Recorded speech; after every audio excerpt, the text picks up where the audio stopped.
الله الرحمن الرحيم.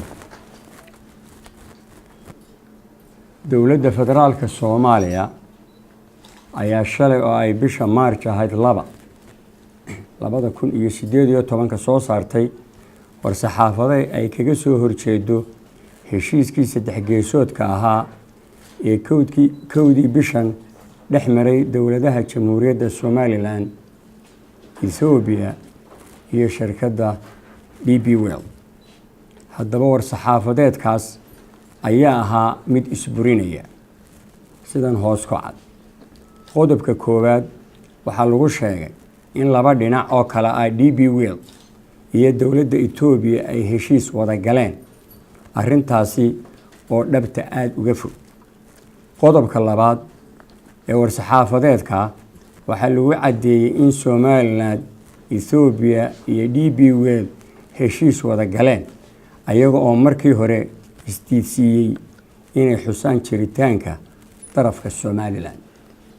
qodobka saddexaad ayaan daro waxa ku cad in istiidsiiyaan inaynu ahayn laba dal ama laba dowladood oo midoobay 1961 kalana baxay 1991 taasi oo ah gef iyo gardarro badheer ah oo qaranka Jamhuuriyadda Somaliland lagula kacay. dastuurka ay sheegeenna uu yahay mid ayaga u gaar ah. sidaasi awgeed waxaanu madaxda dowladda federaalka Soomaaliya xasuusinaynaa in Jamhuuriyadda Somaliland ay leedahay kuna dhaqanto dastuurkeeda kaasi oo dadkeedu 97% u codeeyeen rubco qarnina lagu soo dhaqmayay. in qodobka 9aad faqradiisa 6aad ee xeerka ama dastuurka Jamhuuriyadda Somaliland dhigayo inay Jamhuuriyadda Somaliland heshiis la geli karto cidii ay doonto. in madaxweynihii hore ee Jamhuuriyadda Somaliland mudane Axmed Maxamed Maxamuud Siiraanyo iyo madaxweynihii hore ee dowladda federaalka Soomaaliya mudane Xasan Sheekh Maxamuud ay bishii December ee 2014 magaalada Djibouti ku heshiiyeen inaan la siyaasadayn heshiisyada mashaariicda lagu horumarinayo gobolada Geeska Afrika.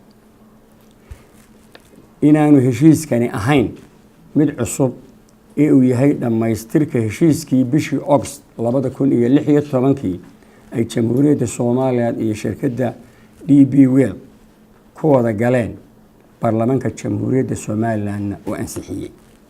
inkastoo aan Jamhuuriyadda Somaliland la aqoonsan haddana lama diidi karo xaqiiqada jirta ee ah in adduun weynuhu ka warqabo in dadka reer Somaliland ay dowladnimadoodii la soo noqdeen.